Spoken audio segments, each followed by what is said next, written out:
It's a real story, which it almost sounds ridiculous. But at some point, we basically realized the startup wouldn't make it, and we had a meeting scheduled to basically lay off all the employees and pull the plug. And I got a phone call from a potential investor.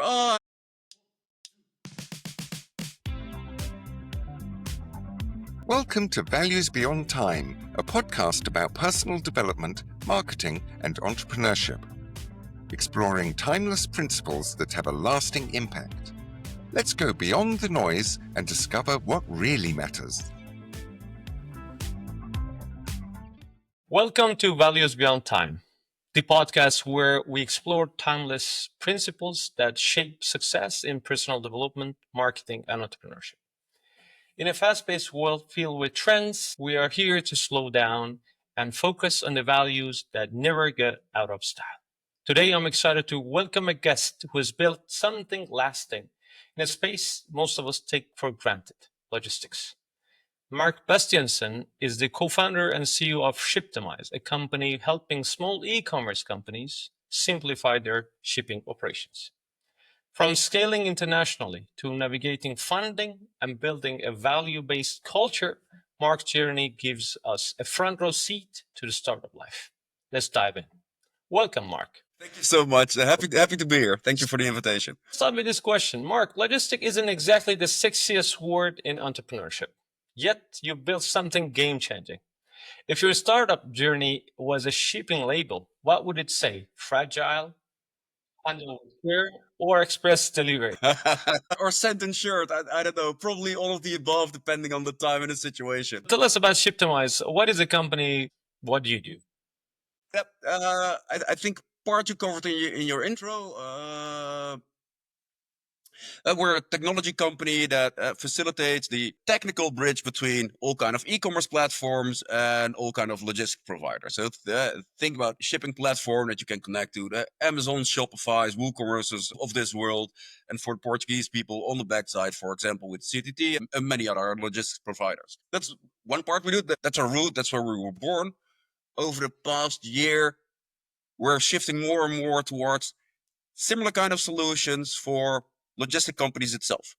So can you take us back to the early days of Shiptimize? How did you and your co-founder navigate the financial and initial challenges with just a big idea and no roadmap? So that's an interesting one, because the way we started, you can put a huge question mark behind the big idea part. I think like many other startups, not all of them, it was a sort of accidental birth that completely got out of hand.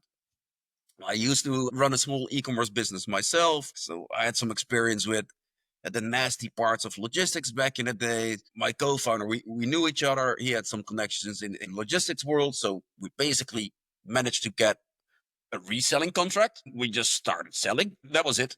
With that experience there, we started saying, but wait a minute. Yeah, shipping is about pricing, blah, blah, blah. Technical opportunities there. It's not something we started off to begin with. That came pretty soon after, when we realized, wait a minute, sort of, you can buy your shipments and go try to ship. But if this is your business, you want to spend the least amount of time possible doing that. And then that's obviously where the technical solution came into play. And then sort of the plans start to shape, and we started building towards that. And they're never born like that. What I can see as a challenge usually in a startup life is that a lot of founders, they think that, okay, they know the way. But the challenge begins when they start, it gets out of the way completely. How did you manage to just establish the idea slowly and gradually to build it such a viable business? I think it becomes an exercise of realizing what in your plans and ideas are fixed, and that how do you need to fill things in to get there. And I think this is generally a sort of vision kind of thing. Shouldn't change. The way you get there, that's sort of a day-to-day struggle, navigation, adaptation, and sometimes sort of powering through. And I think that's that. And for us, sort of in that sense, vision wasn't that much of a rocket science. Okay, if you're an e-commerce business and you manually need to enter every single shipping label in whatever kind of system, that sucks. So that automation, at the core logic, okay, that needs to be automated. That never changed.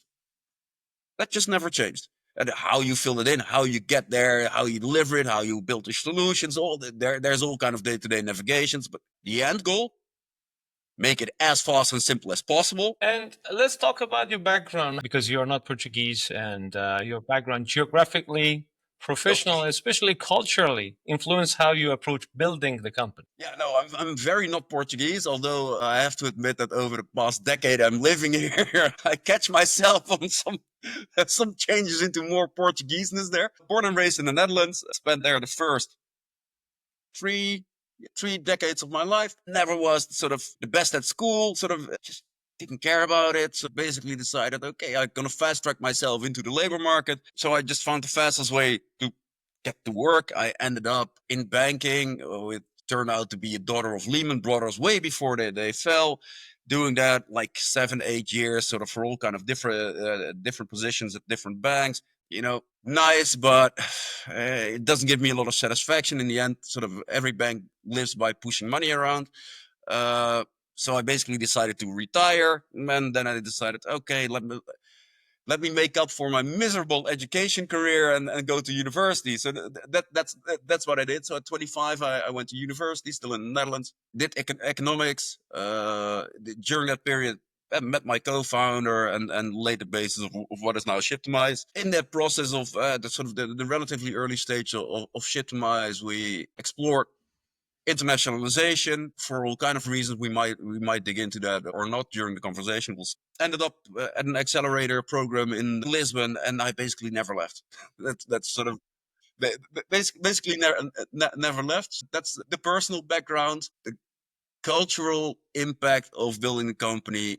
Although the majority of the people that work in our company are not Dutch, we still have very foundational values of what I consider the strengths of Dutch culture. It's directness, reliability, and obviously it comes with downside as well. But in that sense, culturally, we're still very Dutch oriented. It's not a hardcore Dutch culture anymore, just because of the mixture of people with different kind of backgrounds, different cultural backgrounds.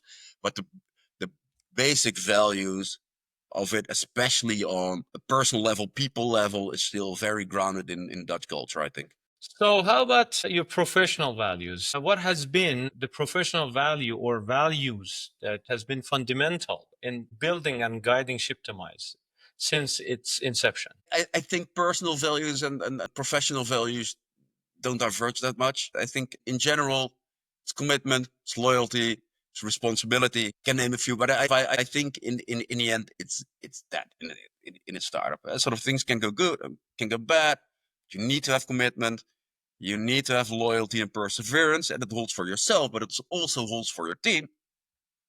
So those values need to be shared. And how do you establish those values as the culture of the company? It's one of the things where I tend to have a slightly different opinion than many other people. I think culture is set sort of by what you do day by day. Sort of, and obviously that's not new, and I'm for sure not my invention. But I think that realization weighs more heavier than whatever kind of branding, whatever kind of terminology, slogans, one-liners you put on the wall. In the end, you're judged by the way you behave. Perfect. That makes a lot of sense. But I have another question for you. So, how do you embed such values in the solution or in the software or in the services that you offer? I think it almost becomes an automatic reflection of your behavior. Sort of um, if you sort of you personally value reliability, you tend to make decisions that make your product reliable. Because sort of in the end, the product is a result of what you and your team put into it, and decisions are made. All kind of checks and balances are made based on the collective values you carry. So, of course, there is some deliberate things in this kind of products where you reinforce that or where you decide to deviate from those core principles. But I think the foundational values of you and your team as a company will be reflected in your product. And when it comes to tough times, let's say you have tough time raising funds or let's say scaling your business, what are the fundamental values that makes you to stay the course, to keep you grounded? I think there's a couple. I think the most important one is, and it sounds a bit weird, but it's just a realization it's not that important. Which sounds super stupid because you give everything for the company, but those are the moments where you need to realize your company is not you, it's not your life, it's also not the health of your family and your friends. Take a breath. It's not that important. It's super important, but it's not that important. And I think sort of that helps you to put things in perspective when the tide turns against you. And I think the second one is, in many cases, but not always, is also the realization it's not you. Sort of in many cases, it is, and you are a component of it. But especially when you look at fundraising processes, it's a sort of a myth that, oh, if you're good, but it's partially true. But there is also things like fund dynamics, weird things, completely underestimated. But if your first meeting with any given person happens on a moment that you catch the other person in a bad mood, the likelihood that that something comes out of it just diminishes. Nothing to do with you. And it's the same thing the other way around. If you have that first meeting and you're not in a bad mood, you're going to pay the price of it. Can you do anything about it? No, probably not. But those things are just very real, and people often don't realize that enough. Makes sense, because the first step, I think, is we tend to do business with the people we like. Yes, sort of, or at least with people we don't dislike. Yeah, sort of. There is just a threshold, and that's that's true. But it's still a very different thing than the exact moment. I always have a weird kind of example, sort of like everybody else. I hate telemarketers. I don't pick up the phone. But maybe once every 2 years, for whatever reason, I decide to pick up. Why is that? It's because I'm at that specific moment in a certain type of mood that makes me behave differently than I usually do. Why? No idea. Just is. Just is. And I think sort of those kind of, and that's a very tangible example of any kind of personal interaction that happens gazillion times. And you almost never realize that so much of the outcome of that interaction depends on very unpredictable set of circumstances on both ends of the table that have a much bigger weight to the outcome of the interaction than you think. You should not take things personal if the results are not the way you want it. In many cases, listen, if you produce crap, you produce crap. Of course, there is a bunch of components that you can control or where you do have a lot of influence. But just don't underestimate all the soft components of the individual, the moment of the day. Was the coffee good? Maybe the traffic jams. We completely underestimate the impact of all kind of outside influences on a people's mood and a people's behavior at a given moment. Those things have influence. How much? You will never know. You will never know. But it's sort of, and those are the very intangible things, especially when it comes to things like fundraising. You can have the best pitch in the world, but if you're in the wrong moment in the fund cycle, you won't get any money ever. It has nothing to do with you. It just has nothing. And sort of, there are so many of those things that they're just real. They're especially sort of in processes where you get a lot of no's. It's very valuable to realize it's not only me. If you hear no for 100 times, you have to be careful that it doesn't erode your personal confidence. I think it's simply that. Sort of, doesn't matter what you say, it will affect you to some extent. And those are the moments where you just need to realize it's not. I totally agree with you, but it's not easy, especially for first-time founders, young ones, because you need to just develop the thick skin to be able to go through these tough times. Yep. Yeah, there is no other answer, and I think, at least looking at my past experience doing this for over a decade, better so, because you're gonna need that thick skin many times. And let's go back to your early days, because you mentioned that you were not that such a good student, but then you developed something amazing so far. And my question for you is this: how about personal development? Has it had any impact in your role as a CEO? Sure. I mean, You must be stone not to develop personally. And it works two ways, right? Sort of there is my personal development that probably changed my role as CEO, and it's my role as CEO that fed personal development. It's called learning, right? like for all kind of reasons, I'm not the same person as I was 10 years ago, and I'm probably also not the same CEO as 10 years ago. And the company is not the same as 10 years ago. It's sort of, yes, and I think it's a good question, but it's impossible to me answer with a no.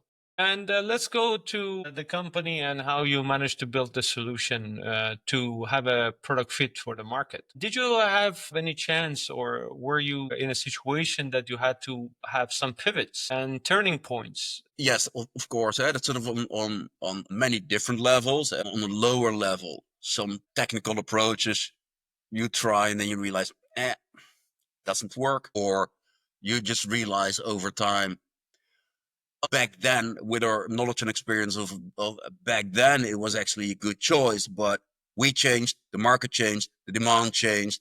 Look, with the knowledge of now, we should have done it differently. And those are sort of a very tangible product pivots. I think the biggest pivot is that we're still in that process, and a process that take years and years. And like in your introduction, you said that we built the solutions to help e-commerce SMEs, which is still true.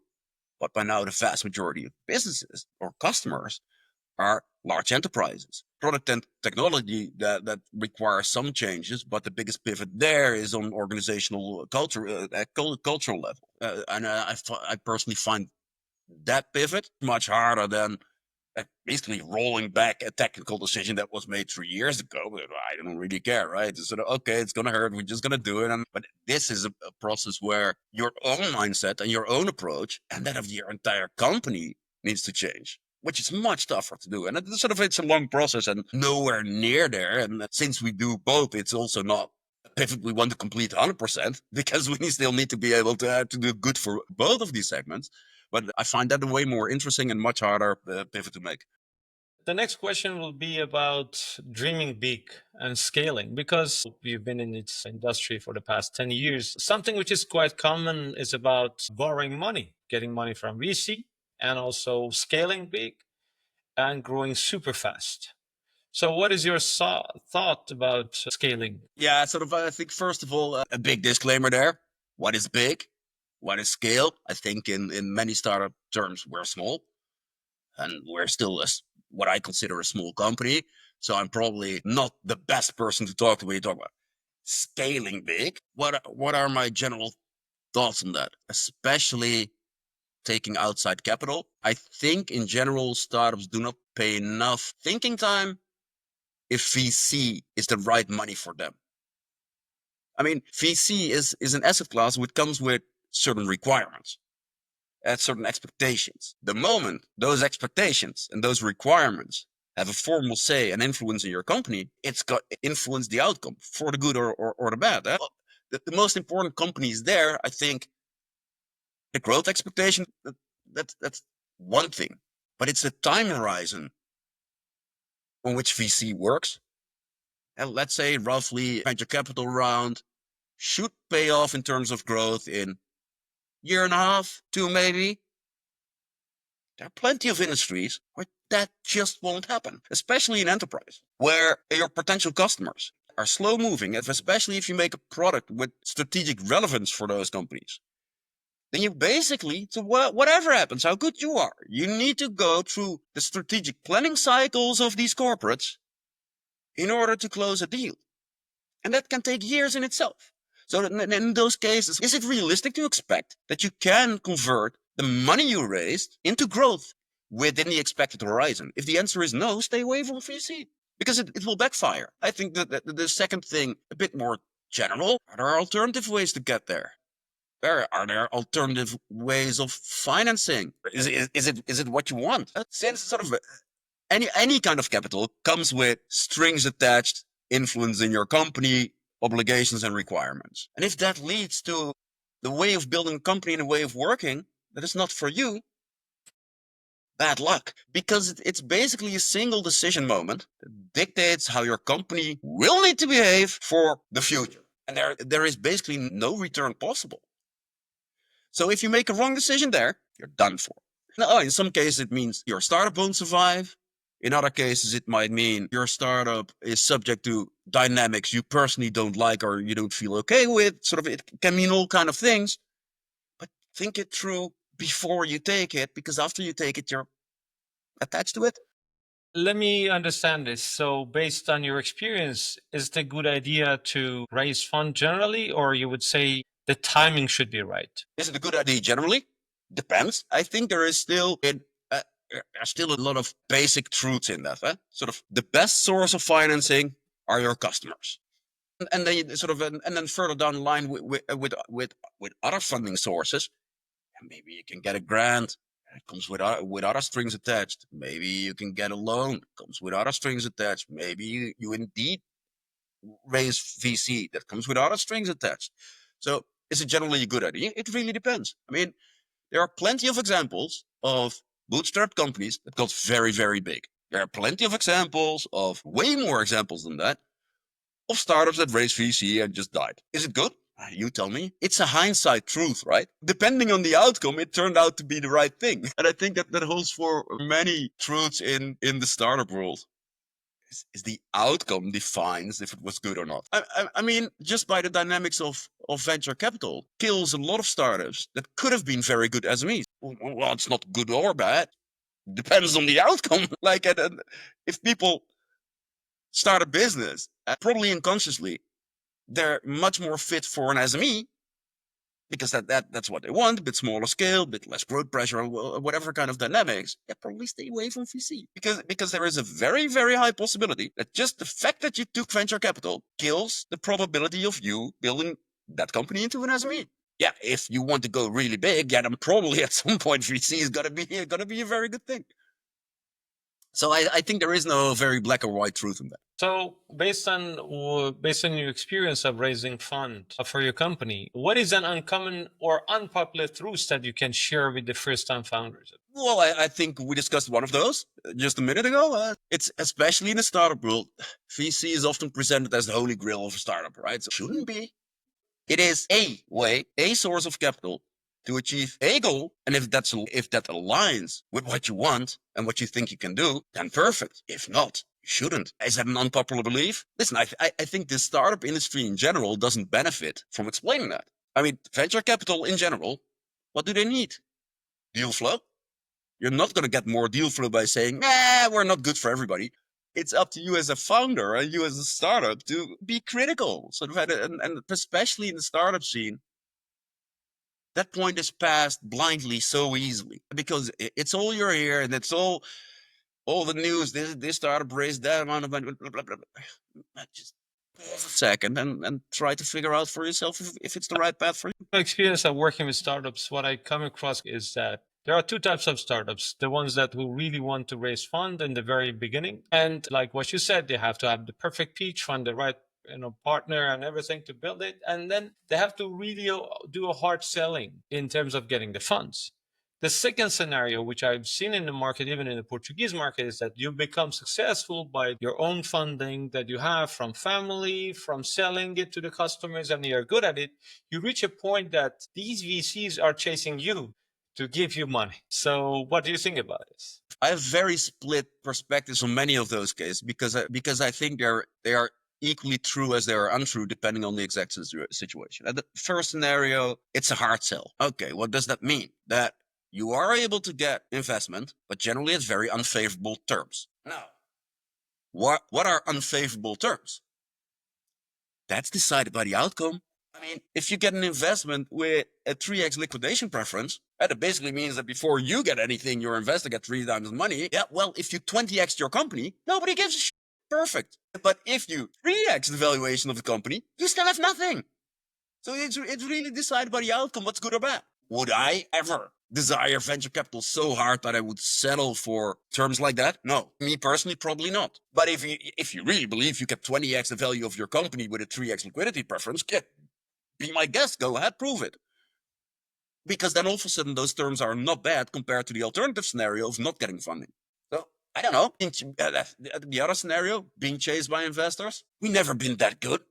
I don't know. I never been chased by an investor. No, please take my money. I don't know. Does it exist? Yeah, it does.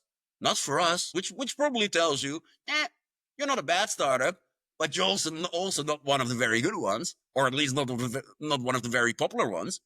Okay. But my question is this: what's wrong with being very lean, small, and focused? Nothing. We are still very small and lean. The focus depends. There is nothing wrong with it. I think a lot of these conversations are grounded in the very first step. What is it that you want? You as a person. Hey, you build a company, your company. You can build it the way you want. You just need to be careful that you don't make mistakes at very crucial points in your journey that change the nature of the business into something you don't want. And that's it. I think it's really that. None of this is good or bad. It might be a good or bad fit, and how you will feel about it is probably more determined by the outcome than at the moment itself. But the challenge is that in the entrepreneurship world is that it's all about uncertainty. You do not know what will come next. You don't know what will come next, but some things you do know, that certain sources of money come with certain expectations and obligations. And if that's not what you want, don't do it. But it's how easy can it be? I think the problem is that in the entire startup world, that very fundamental decision is just skipped. Just automatically assumed, let's go get VC. Let's try. Stop before and decide. For many, many people, probably building an SME is much nicer than building a very big VC-funded startup. And that's still the good outcome, because the most likely outcome, it will die along the way, right? And that makes it simply that none of these things is good or bad. It's only good or bad depending on how conscious your decision was and the outcome of it. Can we say that the problem with the whole startup world is that you want to fit into definition of success, of communities, and magazines, because we didn't define success and happiness for us? Yeah, and I don't think that's a startup issue. That's a generic issue in society. Yeah? You see it everywhere. Depending on the scenes you move in, you are very likely exposed to arbitrary set, or not even set, or just set expectations or set definitions of success, which are often not yours, and I think even more often set by who. They're not really set, right? It's a sort of collective perception, which is based on God knows what. Give me one reason why a founder of a unicorn will be much happier than me. I don't know. He probably will have a lot more money than I have. But does he have time to spend it? Depends again of other things. So it really depends on how do you measure success? What extent are you driven by an external perspective of success? A lot of these things are not necessarily driven by what you want, but by what you think that other people think is successful. And then often that perception is still wrong in many cases. But are you doing it for yourself? Are you doing it for the rest of the world? I think there in general, it makes sense to pause a bit and reflect. What do I want? How does success look like for me? I mean, and again, there is probably a lot more owners, CEOs of SMEs that have a very happy life than high growth startups, because the stresses are completely different. Is that always true? No, because it depends on a million other things. Yeah, it's all about what drives you. Because if you are committed to, let's say, the money that you borrowed, and then you have a timeline to respond to those commitments. So not only you have to take care of your customers and your internal stakeholders, employees, and everything, and also you need to go through all those tedious reports, updates, and everything, meetings to say, okay, thank you for giving me the money. Let me give you an update for the last month what I have done, what I'm going to do for the next 6 months to a year. So constantly you have this burden to do that. So again, there's a lot of things to handle at the same time. Yeah, and I think you mentioned one crucial word without realizing it. You said what drives you. The key word is you. There are so many people that do things not driven by themselves, but driven what they think their environment expects, or what they think gives them status, or is that their personal driver? Or exactly, the moment you're unconsciously pursuing those kind of goals, which are not yours, you're bound to walk down a path of misery. sooner or later, because you're simply going down a path where you try to maximize something you don't desire. You desire different things, but you're not doing that. You're doing other things because maybe you think that your neighbor thinks more highly of you or whatever. Huh? So I think it's way more embedded in that. Why you? And then for me personally, that's sort of, it's a bit stupid, but I cannot do anything else. And yeah, we'll get into that later. But And let's talk about you. What drives you, and what kind of personal habits and routines have you that keeps you grounded, happy, and moving forward? I think it pretty much goes straight back to where we were a bit before. Just build in those little moments that make you realize it's not that important. And what it is for me, take 15 minutes, play with the dog, work a bit in a garden, have a beer, just step away. Because in general, a startup consumes so much of your physical space and energy, your mental space and energy. If you don't deliberately step away from it sometimes, it basically becomes your world. And here comes the news. It isn't the world. I loved it. It isn't. It's just your startup. And that is the danger, as sinking yourself in so deep that you don't see the real world or the rest of the world. And I think that's the moment where you're very at risk of paying a price which is much bigger than you're ever willing to pay. I think you heard those stories, and sort of it still happens, and it's always super sad.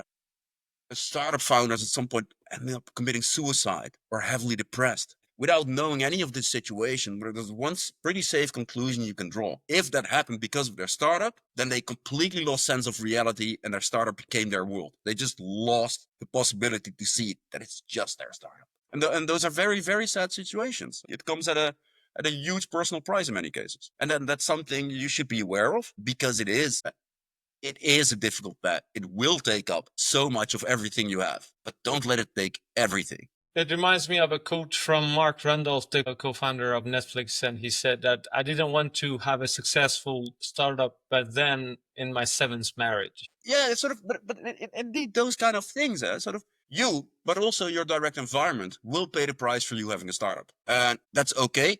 That's a choice, but it's not without limits. Everybody has a point where the price to pay is not worth it. And I think it's your obligation to be aware of that and don't cross that boundary. That's a very difficult thing to do, but it's way more difficult to deal with the consequences of not doing it. So what is one thing that you had to unlearn as a founder? It could be a belief, a mindset, an attitude to be able to let go and grow. I think a lot of it was not take it personal, for the very simple reason that the moment you can do that, you tend to respond much less emotional. And it doesn't mean that you don't feel those emotions, but you just don't respond to them. In my experience, generally very emotional responses, especially to very impactful things, often don't really contribute to a better outcome and better decision making. And sort of I can have that on a personal level. I can flip really fast and respond on an emotional level to it. And I think there is, in principle, in many cases, nothing wrong with it. But in general, I do believe it does not make your decision making any better.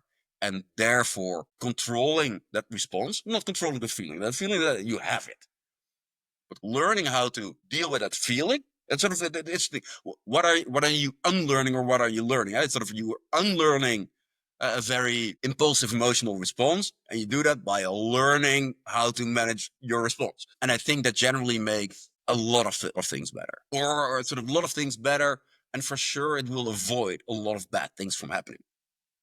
I mean, everybody in a startup is confronted with fires, problems, issues all the time. And especially when it comes to people-related issues, very emotional, impulsive response can be very dangerous. You can do a lot of damage by an impulsive emotional response. And you just need to be very careful with it. The weird thing is, I think a lot of people confuse having emotions and showing emotions. Sort of everybody has emotions. And I think sort of that's really sort of a result of startup. A lot of people relatively close to me say, Mark, you're so rational and in that sense, cold. And I always try to explain sort of, I'm exposed to a much wider bandwidth of stress and problems than people who have their normal day-to-day job. So there's two things happening. Issues, problems that upset you are not so likely to upset me because they just are relatively on a very different scale to you than they are to me. So the likelihood that I get equally upset by the same thing happening as you is pretty close to zero. And the second thing is, I do feel the same way. If I run into a problem on a relative scale of 80% of my stress tolerance, I will feel the same as everybody else. I just learned over years that it's much better to control how I deal with those feelings than not doing it and just throwing it out. And I think, yeah, can I be mad? Yeah, of course I can be mad. But the likelihood that I will calmly tell you that I'm pissed off now instead of start screaming at you, the underlying feeling is the same. What does most damage? Me telling you, hey, listen, this really upsets me. Exactly. It's the same emotion. It's how you deal with it and how you express it and makes all the difference. And I think there I really unlearned impulsiveness and learned a lot more control and thoughtfulness in it. That totally makes sense because it's all about emotional intelligence and just being able to absorb all the waves and then calm down and then being able to create a space. It's not, I don't think it's emotional intelligence. It's emotional self-awareness. Nice. Am I emotional? Well, I cannot really change my emotional intelligence. What I can do is learning how to observe my emotions and how and I can learn how to deal with them. Sort of, I don't believe that there is anything I could do to change what I feel. I don't know how. I mean, teach me. I don't think it exists. That's sort of, I think in the long run, it does. There is a bunch of behaviors that structurally change emotional associations to all kind of things. But you cannot change what you feel in the moment. The feeling is there. And then afterwards you can do all kind of things with it. So I think it's way more about emotional self-awareness than it is about emotional intelligence. Very well said. So let's talk about marketing. Since you're a B2B business, what is one B2B marketing strategy that made a huge difference or an impact that you didn't expect or came across to you through just trial and error? For us, it simply turned out to be probably the oldest thing in the world. It's just referrals. Do a good job for your customers, and your customers will tell other people. And it sort of and it makes sense, and it's sort of and it's not and it's for sure not for all startups, but for us, it really turned out that referrals is the biggest, strongest, most consistent deal driver of everything. And how about the difference between the Dutch culture and Portuguese culture? What do you think, in a good way or a bad way, this has had an impact on building your business, building relationship, dealing with customers, building credibility? Things on both sides of the cultural spectrums. Okay, let me take the Dutch perspective because in the end, that's easier talking for me because I'm still very, very Dutch. It's easier for me to see how another culture holds again my Dutch roots than talking the other way around. Huge advantages of Dutch culture is the directness and effectiveness of communication. I think in Portugal and in Portuguese, sort of, it's the people, but a lot of it is also embedded in language. Communication is just way more indirect. What does that mean? That it's much harder to find common ground because the more of the actual message you don't say, I think that's pretty much a definition of directness of communication. How much of what you actually want to say do you actually say?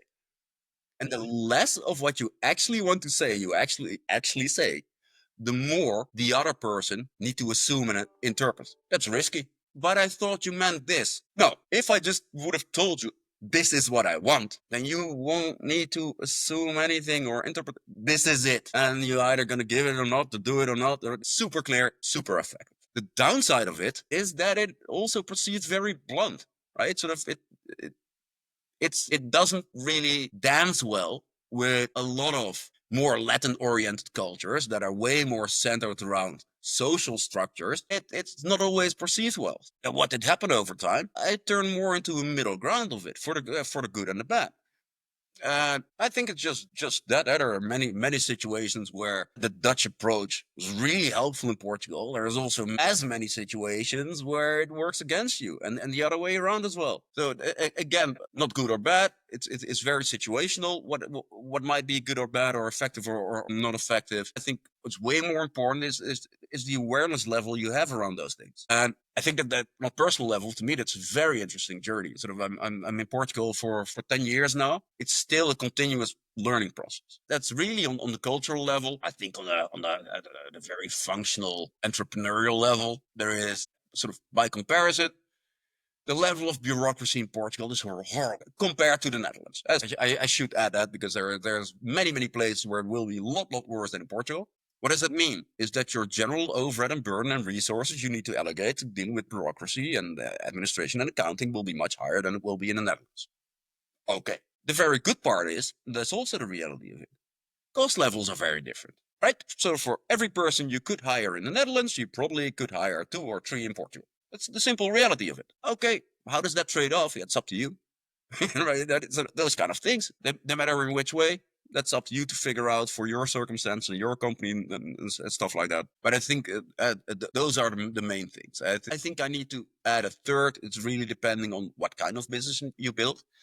Because if you build a B2B product in Portugal, you just need to realize that basically the derivative of the economic situation in the country, the appetite of spending and simply budgetary restrictions are much bigger in general, the south of Europe, than they are in the north of Europe. That can have a huge impact on pricing, growth, all kind of things. Just be aware of it. If you build a product that is where your sales doesn't depend on certain geographies, then you can mix the best of both worlds, right? Then you can build and operate from a country with a relatively low cost basis and sell mainly in countries with less restrictions on expenses.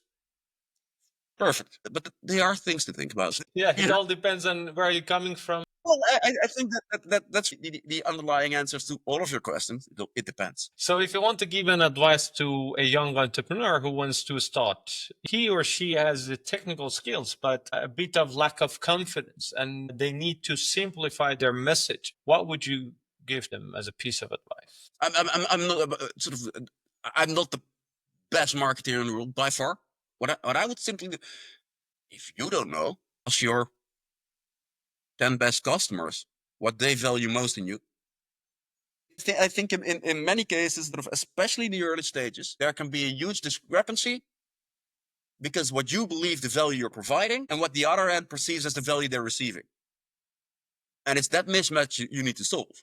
What's the best way to do that? Ask them what they value most in what you do and then convert that into your message. I mean, it's like with all communication, eh? What is the goal of any kind of communication? Well, it's making sure that the other side receives the message you intend to send. So if the other side doesn't receive the message you intend to send, change your message. Sometimes you see in pretty frustrating situation that people say, but they don't understand. Take some responsibility. You said it the wrong way. It's your job to make them understand. It's literally your job. Sort of, I can say all kind of things to you, but it's stuff I want to say. So it's up to me to make sure you get my message. And if that requires me changing my way of communication, then that's what needs to happen. I have no right to ask you, can you please understand this differently? And it's sort of, they don't understand. No. They don't understand because you sent the wrong message. And it's that second part of the sentence that people tend to skip because you, and all of a sudden, a couple of things happen. If you add it because you have to take responsibility for it. But it also gives you a lot of control because if it's you and you have the responsibility, you can also influence it. And I think in all kinds of situations where people struggle with the input and output of any kind of communication, ask the other side just to clarify your message. Sort of, you can try on your own to change your messaging, but especially if you already have customers, why would you try to assume together what your value proposition is? Well, you just can ask, what do you value most in what we do for you? And if of the 10, 20 first customers, there is a common answer, then that should be your message. Okay, very well. So let's go to the next part. This part you just need to answer with a few words or with a sentence. What is one mindset shift that changed everything for you as a founder? It's not that important. What is one daily habit that helps you keep you focused? Take your moments where it's not that important. What do you do when you feel stuck or overwhelmed? Put myself in a place where I can realize it's not that important. And that's why it's so foundational. It's a very simple method to reset yourself and step out and see the bigger picture of life in general or the world in general. What is one simple marketing move that every startup should consider? Ask. If you have a customer, ask, oh, could you refer me to other people who could use my product? It's so common not to do that, but it's got to be the easiest sales you will ever make. The same thing, if it doesn't go well, ask. Or if you cannot close a deal for whatever reason, ask. Why is it that we cannot come together and make this happen? Or what do I need to do? Ask. And what is one marketing myth you would like to debunk? I think a lot of people confuse marketing and advertising. And what is the most unexpected marketing win you've ever had? Well, like I said earlier, it's completely underestimated or not anticipated the importance of referrals for us.